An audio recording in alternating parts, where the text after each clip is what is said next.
What's up, everyone? Welcome to my corner of the internet. I'm your host, Ryan Cramer, and this is Crossover Commerce, presented by PingPong Payments, the leading global payments provider helping sellers keep more of their hard-earned money.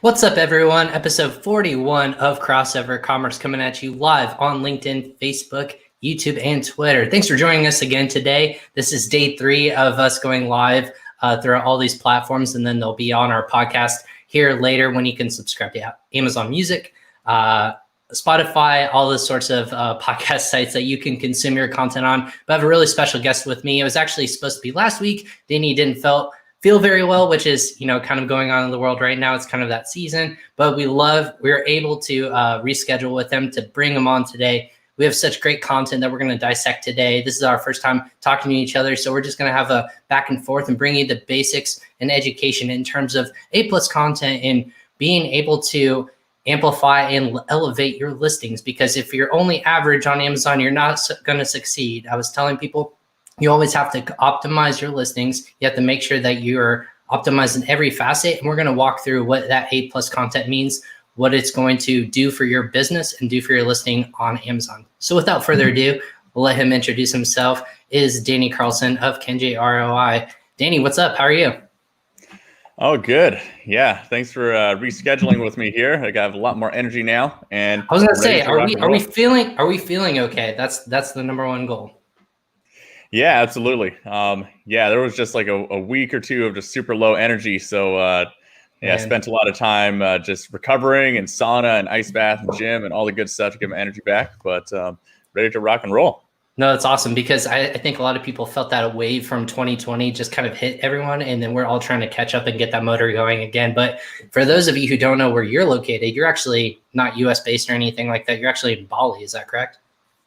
Yeah, so I've been living in Bali, Indonesia for the past 2 years, and it's a really interesting place here. There's a big expat community of people from all over the world, and there's pretty much all the comforts you would want in a Western country here in where I live in Canggu, but it's very close to the jungle and all these really cool places as well. And obviously Bali has a great tourism industry, so really cool place to be based. I was gonna say, so what made you decide to 2 years ago relocate? Were you originally, what's kind of that background? Maybe we can take a step back, and what led you to either move over there? Where are you originally from? Kind of that personal and professional history, if you will. Yeah, so I'm originally from Vancouver, and I lived there for maybe 5 or 6 years. And Vancouver's great, but it's very rainy in the wintertime, and it can get a little bit depressing, to be honest. Like, it's almost like the entire city just kind of gets the mood of the entire city just kind of drops a little bit for 4 or 5 months out of the year, because it can rain for up to 2 weeks at a time, and the sun literally won't shine for 2 entire weeks. So it affects people's moods, right? For one, people's like vitamin D levels are not getting enough. And then 2, if it's raining, then people are much less likely to actually leave their house, and they're probably going to watch Netflix that night instead of go meet up with some friends or something like that. Not that any of that's going on right now during COVID, but like even before that, it was just like not as nice to live there. And that, combined with Vancouver being a really expensive city, I just always had this dream to go like travel to the other side of the world and go just live in some tropical place where it's really nice. And then the plan was to come back to Vancouver for the summers and kind of flip, find like a second home almost. But that plan kind of just went totally out the window. I originally went to Cebu, the Philippines, because I had been there before and it was a great place. I had some friends. But after living there for 4 months, I just kind of realized it didn't have the entrepreneurial community that I wanted. It didn't really have I was really into acro yoga at the time. There wasn't much of that going on there, and wasn't surrounded by the people that I needed to be surrounded by. So I was looking for other places, and Bali was fairly close by. And I think it was on like digitalnomads.com or nomadlist.com. It was the #1 result. Like, they said that this was the best place in the world to go be a digital nomad, so to speak. So it looked pretty good, and I didn't know too much about it. I just bought a plane ticket there, and I've been here for 2 years now. Well, that's the beauty about e-commerce, right? You can do this from anywhere in the world, and you can kind of manage a team from the comfort of your own computer and do something as beautiful as being in Bali. Because I follow you on social media, which is pretty cool. There's so much going on. It's beautiful rainforest all the time. You're into other like motocross. Is that what I saw on your channels? Yeah, right now I'm really into motocross and sport bikes. So I have a Ducati and a CBR 600 out here, and my dirt bike, like a YZ 250X, a two-stroke for anyone who's into motorcycles. It's like the nyang, nyang, nyang, nyang, like the one that sounds like a weed whacker. And it's super fun. There's not really speed limits here, so you can kind of you can ride a little bit more aggressively without getting pulled over. So what's the major difference like living in Bali? I know we're kind of talking more personal, but what's the major difference between that and like maybe anywhere else in the world? What would be one major thing that you would tout about where you're currently at? One of the major things, I mean, it's a very interesting place. I mean, I'm just speaking from the expat community. There's almost two different worlds here, right? So there's the expat community is its own little bubble within Bali as a whole, and like Bali as a whole is its own little bubble within Indonesia. It's very different from the rest of Indonesia. It's where all the tourism comes. It's where most of the expats live. So if we're talking about the expat community first, it's the most interesting thing is that it's a very high concentration of people within, I mean, the type of communities that I want to be surrounded with. Lots of entrepreneurs, people who are, people who are brave enough to go move to a foreign country and just go figure it out. People who are into really healthy things. There's some of the best gyms in the world here. People who live in London and New York and all these places, they say like, hey, there's no gyms that are this amazing here and have ice bath and sauna and all that kind of stuff. So great health and fitness community, great spirituality community of, sober events and like all these kind of things and healthy things. So that aspect, I feel like Bali just attracts that kind of people in the expat community. But then within the local Balinese community, it's like like 70% of the entire economy comes from tourism. So it's its own bubble within Indonesia where a lot of the local Balinese make much, much higher salaries than the people in the rest of Indonesia. And, obviously it's still a developing country. There's still the minimum wage here, I think is $175 a month. But there's lots of incredibly wealthy Balinese people that have built businesses that serve this massive tourism industry that compared to the rest of Indonesians, they're incredibly wealthy. And it's an interesting place for sure. So since you've been there for a couple of years now, what's kind of that impact been with tourism kind of coming to a standstill? Is it still happening? Is it completely shut down? What's kind of that going on right now there? Yeah, Bali's been affected much more than most other places. Just because, like I said, 70% of their economy is based in tourism. And a lot of the local Balinese that I've talked to that have businesses have literally just been shut down since March. They've been making zero income. But I think one thing that's really a saving grace of a lot of these business owners is that just the way of living in Bali for the locals is a lot more conservative than Americans. Like Americans, they get 10 grand in their bank. They're spending 9,500 of it that month, yeah. But the local Balinese just don't seem to have the same attitude towards like, I need to just like buy all this stuff. And they just don't feel the need to like show their status through spending money like Americans seem to do. And they also tend to live more within families, like larger families of, multi-generational, like three generations living in the same household and keeping their costs very low. And like an example of that that's very common is the family household with 3 or sometimes even 4 generations living in it has like a family business attached to the actual household. The family members are operating this business. The costs of operating that business are much lower than a typical American. So like if their customers cut down to 20%, like a lot of these businesses have, they can still operate profitably because they don't have to have a massive payroll of American employees and all these things. Like they're paying like grandma and like, the nephew it's and the family son. based. Yeah, exactly. Yeah, exactly. So it's more like family business. If, you're not going to lay off your grandma, like you said, grandma's still going to be living under your roof. So grandma's just not going to be doing a lot that day. So then that makes complete sense. I've never personally been to Bali. So just you talking about it makes me obviously want to go support them when obviously it's safer to travel. So you said you never stepped foot in the country ever without living there full time. It was just kind of a spur of the moment, not spur of the moment, but semi planned out and then moved there in terms of that capacity, right? It was just, you figuring your way through the culture, the lifestyle. You yourself went over there. That's basically the story? Pretty much. I just watched like some YouTube videos, and I think I booked an Airbnb for 2 or 3 days, and bought a plane ticket. And that's about There you it. go. And I just like That's it, everyone. had faith that I'd figure it out. Show up with no plan of staying for long term, but just to see how I liked it. And turns out it's a really great place.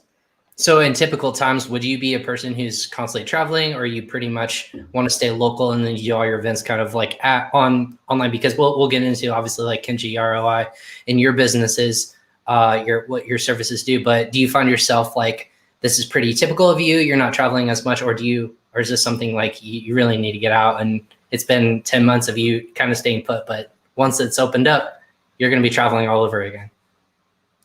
Yeah, I mean, I'm in a stage of my life right now where I feel like I don't want to travel so much, and I've been in that stage for, I don't know, the past 2-3 years. Because before that, I was in a very much traveling stage. So I was a semi-professional downhill skateboarder before that, and that just requires you to be traveling around all over the place, and that was the dream. That was great, but it kind of got tired of traveling a lot, to be honest. There's like just the small things, like you never really have any kind of routine. You don't have access to healthy food and like gym and stuff like that in a lot of places you go. It can just kind of wear down on the body, and like that was great when I was a little bit younger, but I kind of felt like I got that out of my system for a while. So the past couple of years, pretty much stayed put in Bali, just stayed focused on the things that I want to do.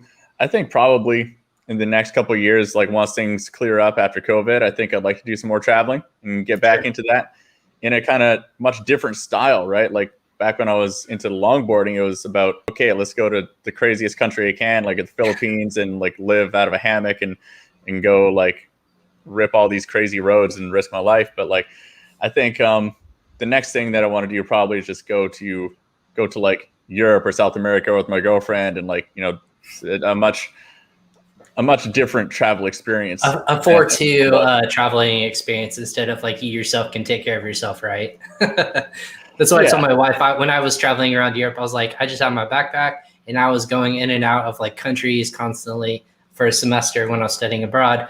But when you have another person, obviously you're traveling with, you have to like, kind of think about what they're going to do if one person's tired, or if someone's wants to go one place versus the other. Obviously that changes plans completely. So awesome. Thanks for that insight. So Kenji ROI started before all of this moving to Bali, correct? Was it started in Vancouver?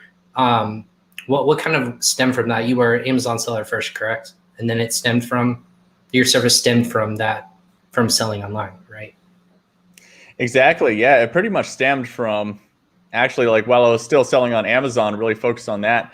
I had some friends who were, they also were in need of the same things. And I was a pretty good copywriter.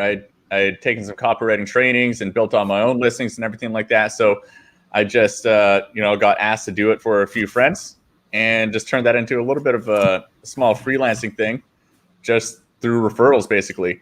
And then it never really turned into, like, I never really considered that to be a full-time thing until I had a really big challenge with my own Amazon e-commerce business at the time. And the account got completely suspended. It got banned from Amazon for trademark infringement, which was a really dumb mistake. It was like, it wasn't even one of my own products. It was a product of one of my friends. And then I listed it on my account, and I had an infringement on one of Apple's, like, I think they have like 57 word trademarks, and it was in the title. And then Mark Monitor is this trademark infringement company that Apple hires.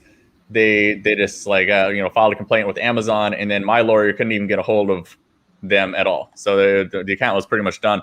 So at that point, I had to just make a decision. It's like, okay, do I just like, I have like tens of thousands of dollars held up in inventory, and like another tens of thousands of dollars held up in Amazon payments and all this kind of stuff. Like, how am I going to pay my bills? So I just decided, instead of going back to being a carpenter, which is the job that I had escaped in the beginning. All right. Throw that curveball in there. You were a former carpenter. All right. Oh, yeah. And I just really decided to double down on this Kenji ROI thing. It just started out with just listings. So writing listing copywriting with keyword optimization. And then, I mean, just grew really organically from there. There was never any big moment where I got a business partner or a bunch of investment or anything like that. I just scaled up from literally just myself. And then I took one virtual assistant that I had in the previous business with me to this current one because they kind of understood the process, and just scaled it from there. Then we, scaled out a product photography department, a video department, graphics department, and an Amazon ads department slowly over the next 4 or 5 years from there. That's awesome. So yeah, so now are you looking to kind of diversify in other sectors? Because like that sounds like an agency to me, and I think you call yourself an agency. So no longer selling on Amazon, you're helping other Amazon sellers grow. Are you helping on just .com, or are you helping on other international marketplaces? Where are your guys' focus lying right now? I mean, our focus is definitely on .com. We do have some clients that we produce for the UK marketplace and some of the other EU marketplaces and Australia. But at the end of the day, the vast majority of the sales are happening on the US marketplace, and that's where the vast majority of our clients are selling, even the international ones. Like, we have actually a decent subset of clients from Vietnam, but they just sell in the American marketplace because that's where the money is. And it's interesting. You wouldn't think there would be that many people in Vietnam who are selling on Amazon, but there's actually a big Vietnamese Amazon seller community selling in the United States and using companies like Kenji ROI to make sure their listings are good for the American-speaking marketplace, because they're Vietnamese first speakers that their English maybe wouldn't be so good if they tried to create their own listings. So right. Very interesting. So you were really focused on the beginner market, right? Or you're a lot of the things that you're doing, you're helping sellers get either started on Amazon or really just optimize and help them really grow. Is that the easiest way to kind of segment what you guys are focused on? We're focused somewhere more in the middle. So we're not focused on the big enterprise companies. We still do serve the beginners, but probably 75% of our revenue comes from the companies who are already well established that are just scaling and they really need to plug in some help, right? Because most people listening to this podcast will have seen a few examples of how fast these e-commerce companies can scale. And if a company is going from 5 million to 10 million, or from 10 million to 25 million, then they need all the help they can get, right? Like there's crazy money coming in every month from Amazon, like 250 grand or $1 million a month. They have money to spend, but they cannot hire and train and like understand something fast enough, right? So that's where most of our focus is in companies like that. That's awesome. So more on our topic of just the basics of what A+ content is, because for those people who don't sell, a lot of it is very like, acronyms and basics. When you talk about A+ content, what does that really mean to a seller if they're just kind of getting going? And even if they're trying to elevate their game to another level, what is the basics that someone needs to know of, like, where's Amazon coming up with this criteria? How are you deciphering all this information? Are they going to iterate on top of this? Is it just something that kind of like grew and it's its own thing? What are the basics so that everyone understands what, A+ content generally means? Yeah, so A+ content is just referring to, it's a special type of description that shows up halfway down an Amazon listing, and it's only available to brand registered Amazon sellers. So in order to get your Amazon brand registry, it's directly tied to one of your brands that you have to have a trademark for. So recently, Amazon has made it a lot easier to get your brand registry. You used to have a registered trademark, which if you're doing it in the US with the USPTO, that can take a year is a typical timeline for that. A very long process. But Amazon has a new program called IP Accelerator, which if you use one of their the approved lawyers within IP Accelerator, you only have to have your trademark application put in order to get your brand registry application put through. So it shortcuts that process by up to 11 months.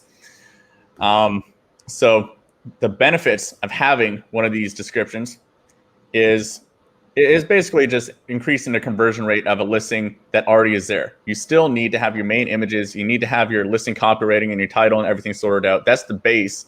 And then A+ is kind of like the cherry on top that you can put to increase the conversion rate even more. So if you scroll down halfway down an Amazon listing, and then you see some like images and text in a certain kind of layout, that's what the A+ content description is. it's a custom layout. So you can drag around these custom modules however you want, a mix between images and pictures and some fancy things you can click on.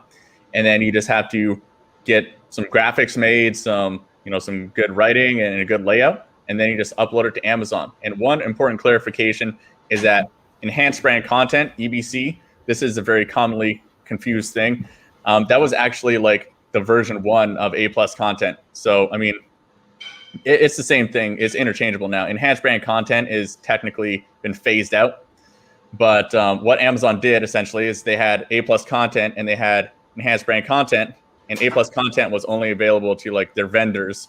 And they just took that tool and replaced the old enhanced brand content tool. So if you guys hear people talking about EBC or enhanced brand content, they're referring to A+ content. It's like it's synonymous these days. Just so we're not confusing everyone, enhanced brand content obviously is like the first iteration, updated versions, A+ content. Interesting. So what was Amazon's need to do that? Was that something on their side that they needed to release to sellers, or is that something that sellers were asking for in terms of like enhancement of the listing? I mean, Amazon is just always testing out new things, right? So, I mean, at any given time, they're always split testing many different modifications to the listing. And you'll see this if you're scrolling around Amazon enough, and depending on where you're located, they'll be showing you a different version of a page. They'll be showing you like, you can see even better enhanced brand content descriptions, like with custom modules that no one has access to.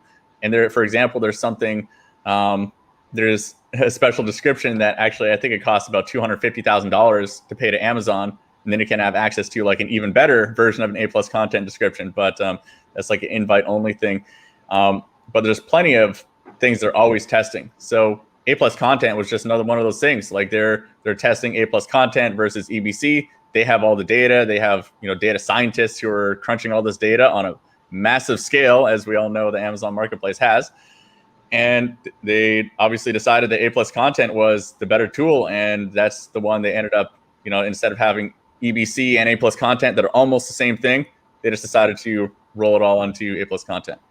So with that being said, what's the difference between having that as part of your brand, like as a brand registered seller, versus like not? Like, is there a quantifiable difference that you can say in terms of like conversions, or just in terms of like listing or like views in terms of your product? Is there that big of a distinction in terms of like why it's super important to have this content as part of your listings? Yeah, absolutely. So conversion rate is the metric you want to look at there. You're not going to get more traffic to your listing directly because it's something that people can't see unless they click on your listing and then they scroll down, right? But I mean, typically we, in a lot of cases, see up to a 5% conversion rate increase from A+ content. Yeah, I was going to say, I think we had a question come in from Dustin Kane over at Solozo. Great stuff, guys. Do you see a big improvement in conversion rate with listings that videos? I think would you consider video? Is that also part of an EBC or A+ content, or is that something completely separate that you would quantify underneath that title? Yeah, video is a separate thing. So any seller can upload a video to their Amazon listing. That was rolled out maybe 6 to 8 months ago. It used to be only for brand registered sellers. Now everyone can do it. So that would be like your 7th image slot at the very top would be replaced with a video. And video is one of those things that just because you have a video doesn't mean that it's going to increase the conversion rate. It very much depends on the quality of the video. And that can be said about A+ content as well, but very much in video as well. I think people have this idea that like video is somehow magical without really considering that like to create a very high quality video costs a lot of money, right? So what's kind of like those best tips and steps for you guys if you are creating video? I mean, you're doing photography, you're also doing video, correct? Yeah, we produce video as well. So what's that distinguishing? You're saying high quality. What do you have to have in order to have, in your eyes, consider high quality video for a listing? Well, I mean, there's a lot that goes into it. So like, I mean, I'll give like some poor examples of a lot of people, they would try to do the video themselves on their iPhone. And, the iPhones these days are fine. Like they have good quality as far as like resolution, but lighting is a whole thing that people just underestimate how difficult it is to have professional quality lighting. And then like no matter how amazing your iPhone is in 5K or whatever, it's still going to look like crap because your lighting isn't sorted out. And that's a very complicated subject. You could watch YouTube videos for weeks and still like not really fully understand lighting, right? Right. I'm still learning that too. Lighting is so difficult to master in any capacity, just on video, but also when you're capturing an essence of a product, and each product's different too, correct? Yeah, each product's totally different. And like in an extreme example, actually, I mean, this is not even extreme. We see this all the time with prospective clients, is that in their videos or their photos, the color of their product is completely different. Like they'll have like their main image and the color will look one way, and then like in their video, like the lighting is like super blown out or super underlit, and then the color tone changes by like by quite a lot. And that can be a huge problem that people leave 1-star reviews for, right? They see it in the video and it's like, oh, I like that color, that looks great. Then they open their box after they get it from Amazon Prime and it's like, what the hell? This is like, I don't like this color at all. Exactly. Yeah, it wasn't what it was listed as, and it's not as pictured. Absolutely. And like it just doesn't look professional, right? When you have different colors showing up like all over your listing, it's confusing. It doesn't look professional. Like no major company like Samsung or anything like that would ever let that happen. And I mean, it's easy to avoid if you just understand lighting, or you're working with someone who understands lighting and can actually get that sorted out. Yeah, I 100% agree with you, because it's funny that we tout, like, especially new sellers, they'll just use their own photography, whether it is an iPhone. Formerly working with Viral Launch, we always saw this too. If they wanted to launch a new product, we'd have to look at their current listings, and it was just a mess all the time of, I'm sure you see it all the time of, it's one picture on their listing. It doesn't even show you what it's doing. There's no lifestyle photography. There's all this other stuff that's missing. So it's very difficult to kind of coach them and say your pictures are crap and you need new pictures. And that was always a tough conversation, but people live and die by that. Like you said, since you talked about A+ content and pictures helping improve conversions, do you see it on the negative side too? Like if it's not optimizing photography or listings, which one do you see that is yielding either like negative reviews? And what I mean by that is, do you see a lot of reviews for your listings? Oh, the listing itself didn't say that this is what it does, or is it the photography that's the downfall of a listing? Would you quantify one or another if you had to put them up against each other? Well, so that's an interesting question. So it really depends on what the context of the situation is. But in general, as a general rule, you should have all the most important information a customer needs in the images. And you shouldn't rely on the copywriting for anything. So there's like I guess this would be like a sales copywriting technique. It's called lamp lighting. So if there's something that's negative about your product, it's a good idea to actually shine light on it, right, with the lamp, and then you can like have admission of the negative thing, but then steer it towards a positive context, right? So an example of that is like, hey, maybe this towel is actually like super heavy, but it makes you feel like it has a nice weighted feel to it, right? That's something. So like some customers might not like that it's heavy and they're looking for a light towel, and so they see that it's heavy, then great, they're not going to buy your product and they're not going to leave you a 1-star review for having a heavy towel. But the customers who do read that, now their expectation's set that it's heavy, and now it's framed as a good thing that it's heavy because you've shifted that context of the heaviness from something that could potentially be bad to something, oh, hey, actually the weighted feel is actually something nice. Yeah, I've never heard anyone actually list it that way, because is that something you do early on when you're rewriting people's listings, or is that something that it's on the seller to really, make sure that these are prominent points to highlight with people, because people are strange creatures. They will, give you a glowing review, but give you like in their words, but then they'll give you 1 star. So what is the way to do that? Is that from the beginning? Is that as your listing kind of develops and grows, or your sales start to grow and you get reviews throughout time? What's kind of that process to really highlight or lamplight, as you said? Yeah, ideally it'll be done from the very beginning, and like you can see all this information these days from your competitors' reviews or from Reddit forums and stuff like that. And that thorough research should be done before you actually get your listing done and live on Amazon. There's no reason to wait for a bunch of 1-star reviews to come in before you change it. Right. That being said, quite often there will be things that you're just not going to know until you just get some complaints from customers or some 1-star reviews. Then of course it deserves revisiting your listing, maybe adding a new image in there that addresses that or whatever it is. And certainly for people listening right now, a lot of you are probably in that situation where you're not addressing that potential downside of your product well enough, and you should just go in and create a new image that really addresses that and communicates that. Yeah.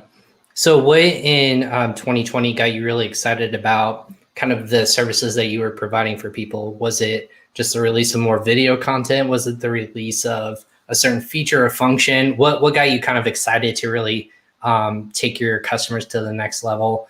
And then on top of that, what are you kind of excited about in 2021 that might improve your customers' listings or the services that you guys provide? Well, I think by far the most exciting thing is the amount of extra customers that have just flooded into the Amazon ecosystem, right? So, right. I that's mean, that's a good thing for all of us. Oh yeah, everyone's finding absolutely. the light of selling on e-commerce. Yeah, absolutely. That's awesome. And there were certainly some of our clients who their sales declined, right? Like they were just in certain they're in certain categories that just the sales completely dropped out. Travel, accessories, and things like that just was not so good for a little while. But in general, the amount of people shopping on Amazon just increased exponentially over 2020.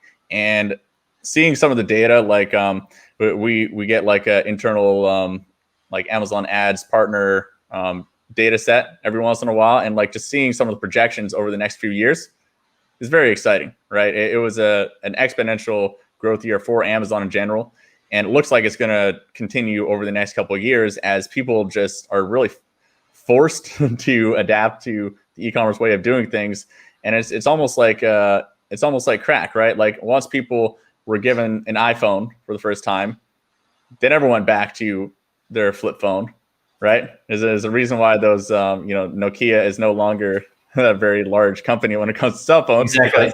Because someone came out with something better, and no one's going to go back to the thing that's not better. And Amazon is that thing. So I think there's a lot more growth waiting for us in 2021 as we go through here. And just in general, like it's a very good time to be in e-commerce. So as far as the most exciting things, I think it's just really the time to be focused on Amazon and just doubling down on growing on Amazon and taking advantage of this massive growth that's coming, because over the next 3, 4, 5 years is when like literally it's just going to become the place that everyone buys everything. I think like we are as big as Amazon is right now.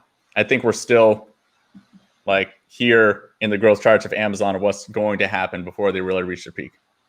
Yeah, that the number that everyone kind of touts as 2020 kind of accelerated, just where it should have been by 5 years. And I think a lot of people are just trying to catch up, whether it's brands off Amazon or they're just trying to figure out the e-commerce game in general, because they saw this quick and massive shift. It's almost like taking a glacier and putting a rocket to it and pushing it across the, where it's going to be in 5 years from now, but it's already there.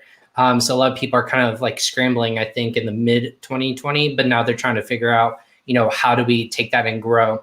I've told all of my listeners before, 2021, I think is going to be a year of diversification. And I think that's simply just because of when Amazon did all these crazy things, there's a lot of red flags that flew up for a lot of sellers, such as not accepting essential goods in their FBA inventory locations at the beginning of March. And that's obviously due to a massive pandemic. But later on, they started capping sellers in terms of their amount of goods that they could put in inventory locations. For someone who's trying to launch new products, it's very difficult to kind of forecast, what that level is. What's your kind of, your suggestion to your client if they're saying, hey, we want to grow another brand on Amazon? Is there other things we should be looking at? Obviously, Amazon's part of the key, but is there other places we should look as part of that growth? Yeah, I mean, the answer to that question, I think, really depends on two things. It depends on your capital, and it depends on your resources. So resources in terms of team members or agencies they're working with or things like that. And of course, those two things go hand in hand. And so a lot of companies find themselves in a troubling situation where like, okay, like I want to diversify myself to all these other marketplaces. And then their capital starts getting spread thin. So they have inventory, for example, sitting, waiting to go to Walmart. And let's say Walmart inventory turns at 20% of the speed of Amazon inventory. Pretty typical. Then you have that money, how many thousands of dollars is sitting in Walmart, is just sitting there and is tied up, right? You can't just like all of a sudden cash in that money and send it into Amazon without incurring a whole bunch of fees. And then also resources. So if you're thinking about doing, expanding with just yourself, probably a terrible idea. If you have someone who is like a Walmart specialist and can just figure it out and they're on your team, then maybe it makes more sense. But it's a very real question of, am I going to be spreading myself too thin for something that's going to get too small of a return? And like one kind of analogy is in the online advertising space, like Facebook ads, by far the biggest one, is something like 80% of all ads money spent online is spent on Facebook, and it's much larger than Google, which is Google ads is huge billions of dollars in advertising, and they're exponentially smaller than Facebook as far as advertising money that comes in. And Facebook right now is having crazy bans on all these Facebook accounts. Like similar story that Amazon sellers know, but like people whose business relies on Facebook ads are just having to deal with all these ridiculous issues and automatic shutdowns and stuff like that. But if they pulled their spend out of Facebook and tried to diversify to all these other platforms, there goes like 80% of their potential traffic. And it's a similar situation with Amazon. Amazon's probably even more weighted, probably like 90 to 95% for most people. So if you're taking all that money out of Amazon, you're not launching new products on Amazon, you're going and trying to expand to Walmart, then you're taking your foot off the gas of what's going to be 95% of your business, regardless of if you diversify the other 5% to Walmart or to somewhere else. So that's something that's really got to be taken into consideration. That's the most intuitive answer I've heard when I asked that question too. Lots of my guests, but a lot of, to that point, I think that there's, building a brand, I think is also another key, like you were kind of alluding to, is you have to make sure that you're doing it not all at once. We're not saying, obviously, hey, abandon Amazon.com as your number one source of like revenue. We're talking about like, hey, if something like that does happen again, you can have a supplemental like resource, whether it's having an FBM listing, almost cloned what your FBA listing is. How does that process work, by the way? Maybe and you can describe it for those people who are not just putting their goods into Amazon, but they're now kind of looking at putting their own goods in their own warehouse where they can fulfilled by merchant. How does that work in terms of like Amazon listing? Is it only different, FBA versus FBM like indicator on that product description, or what are the differences when they do that? Yeah, so it's really simple process. So in the back end in Amazon Seller Central, you're just going to go add a new product, like as if you're just adding another product, and then you're going to like choose the exact same product listing when you add this product, but then you're going to choose fulfilled by merchant. So there will actually be two listings in your manage inventory tab. There'll be the FBA version and there'll be the FBM version, fulfilled by merchant. And the FBA version, you don't have to input the inventory amounts because Amazon automatically will calculate that depending on what you send in. But the FBM one, you have to input that number. So let's say your warehouse has 1,000 units. You're going to have to manually input 1,000 units there. And then from that point, Amazon can, because Amazon doesn't have the inventory, you have to kind of keep stock of that. If someone buys it, then Amazon will deduct one and they kind of keep track of it from there. But if your warehouse restocks another 500 units, you got to go back in there and update that. Interesting. Right. So one listing, let's say, for example, if you get banned for some reason, your keyword or your files are uploaded and there's something that's wrong with it, can they just ban one listing, or will they ban both ASINs that are essentially the same thing? Are they completely separated, or is it actually if one gets banned, the other will as well? So they're part of the same listing. So in your back end, it's going to show up as two separate listings, but they are exactly the same listing. So if your listing, if it's on the ASIN level, if that listing gets suppressed, then you're going to, like, the entire listing, no matter who's selling that listing, will be suppressed. Okay. Thanks for that clarification. Just because some people just don't understand or know, hey, I still want to have both options just in case something where I run out of inventory, I can flip on this other version. Do you suggest that they keep both up at the same time, or can you keep one on and then flip on the other? If you run out of FBA inventory, you can just flip it onto FBM. Is that something that's doable, or is that advised? There's no reason not to keep them both on, just because then you don't have to manually flick the other one on when FBA inventory runs out. It's like everyone's going to buy the Amazon FBA version. It's like that's just kind of the way Amazon works. When you go add to cart, the FBA is just going to be the default, and there's no reason someone would choose the less optimal version. I want my product slower than I initially wanted it. Yeah, just doesn't really make any sense. So if you have them both on at the same time, then when your FBA inventory runs out of stock, then automatically your listing is still going to remain live with the FBM inventory as long as you have FBM inventory there. Awesome. And I know we're coming up at the top of the hour. I had a couple more questions initially for you before we cap off this show. So when you're, I've seen you get published in a couple different like magazines recently. I think the most recent one was Ford magazine. You had, an article and kind of like a highlight from that. What's it like to be published in a pretty predominant publication like that, where you're getting recognized for your expertise in a field where you're not selling anymore, but you're helping other people grow? What was that like? As far as validation and everything, it's great. It's like everyone thinks I'm super cool. Look at this, Mom! I made it. I succeeded. I've made it in the world. I would be doing that to all the naysayers, man. That's if that were me, that's what I would be doing. Oh yeah, well actually, it's there's like a framed picture of it over in the kitchen over there on the wall that one of my friends got made for me. But it's interesting. There was definitely a moment of pride that came when that all got published and everything like that, and it's obviously good for the validation you get from other people that is congratulating and everything. But at the end of the day, it's just it's a piece of paper on there, and it's just another stepping stone that you just got to keep going. So to that point, when is it? What's kind of the journey? Like, what's the end game for you? Are you going to get back into selling? Are you going to kind of diversify your agency base? Is it going to be purchasing brands yourself? What's kind of that roadmap for you, do you think? I think there's probably an exit in line within the next 2 to 5 years. But the way I see it, the Amazon space is still in such a lower level of growth. Bitcoin is super popular right now, and all the Bitcoin experts are saying it's going to hit 100,000, it's going to be 200,000, whatever they're saying, right?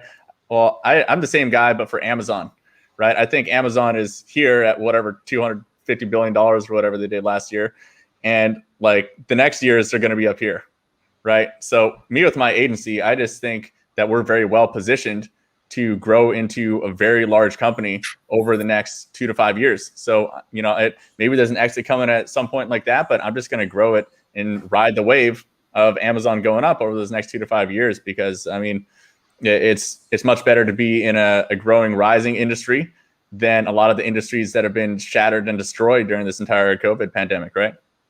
Absolutely. We're lucky to have jobs and continue to flourish. And we saw, 3 triple-digit growth numbers in all of our marketplaces that we're operating. I'm sure the same for you. I guess my final question is, in Marketplace Pulse, I'm not sure if you follow that publication. It was super interesting highlight in terms of new sellers. And I know you guys kind of touched the middle market, but maybe it's a trend to keep an eye on, where 75% of the new Amazon sellers are coming from China specifically. And now that's obviously growth of 30%, I think, over year over year in terms of just January by itself. So with that number being said, I know a lot of people are like, hey, that's just a wave, it's a trend. And we have a lot of Chinese sellers that we service on our end. What do you think is that opportunity going to continue to grow, do you think? Or you see you had talked about, I think Vietnam, that you saw the seller community coming from. Is there other pockets that we're not seeing in terms of countries that are going to be, riding this wave of selling on Amazon or e-commerce in general? I mean, I think China is the obvious answer, and like that, it's going to continue just because of how large the population of China is, right? It's just dwarfs any other country as far as population with 2 billion people, and a generally very hard work ethic for a lot of the high performers in China.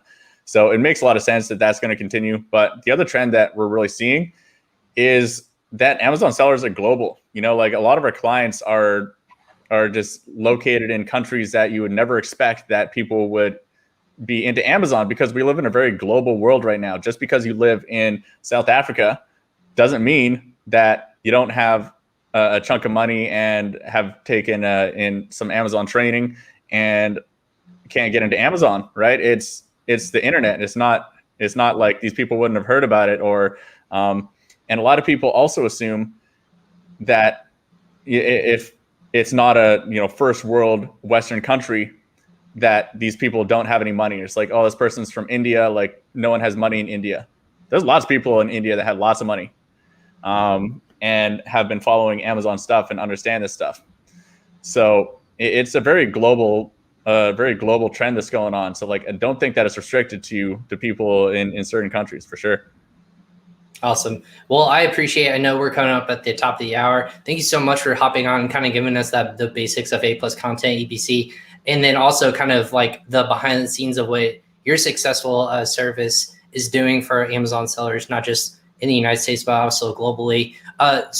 If someone had questions, Danny, and they want to know like more about you or more about the business, even potentially working with you, what is the best way to go about that? I think probably just kenjiroi.com, KENJIROI.com. And any information on there, you can, information on me if you want to look at my motorcycle pictures or something like that. Dude, your videos like always make me jealous. Like I'm constantly looking at the middle of the night, like catching up on emails and stuff. And all of a sudden I see Danny just like racing by on his motorcycles constantly. So it's good content for sure. Awesome. And then, yeah, you have my Instagram there. That's more where you see the motorcycle pictures and stuff like that. It's good stuff, man. But you have a great following, and you're also a podcast host. Are you're still pumping out content there? Yeah. We do the Actualized Freedom podcast. We try to get out one per week, but fast growing agency, there's always a whole bunch of stuff that needs my attention. So when you have time, man, that's what I say. Like, time is a commodity. We just don't have enough of always. So, but yeah, go ahead and go to kenjiroi.com. Obviously, that's where all the content lives, all the different features that they've been in. Their blog content is amazing. Their podcast is awesome. I've been following for a long time. So very big fan. Congratulations on all the success. And obviously so far, and into 2021, I know we'll see great things from you guys. But again, kenjiroi.com. Follow Danny on Instagram, all of the social media channels as well. Danny, thank you so much. You're a guest. You're now a friend of the show. So anytime you're not, sleeping on the other side of the world when I'm awake, or vice versa, we can obviously hop on each other's, content. Feel free to contribute anytime. We'd love to have you on again. And thank you so much for joining us today. Awesome. Thanks for having me on. And it was great chatting. Awesome. Thanks, Danny. And everyone, thanks so much for watching live on Crossover Commerce. Again, I'm your host, Ryan Cramer. This is episode 41. We talked about Amazon A+ content and EBC. Tomorrow, we're going to be going live again. We're doing a seller spotlight. I'm really excited about this because it'll be the first one we kind of highlight a specific seller growing from literally, just $50 or $500 in her pocket and is now operating tens, if not 10 or 20 businesses right now. We'll get the whole story tomorrow about her life journey and how she's growing her brands in multiple different marketplaces, such as baby content, women's pregnancy, supplements, you name it. She's probably selling it on Amazon, but super successful businesswoman. We're going to be talking and highlighting tomorrow. So join us live again at LinkedIn, Instagram, not Instagram. We are on LinkedIn, YouTube, Facebook, and on Twitter. All of our episodes will go on audio format, again, on Spotify, Apple Podcasts, Amazon Music, and then, of course, Google Podcasts. I'm Ryan Cramer. Thanks for joining us today on Crossover Commerce.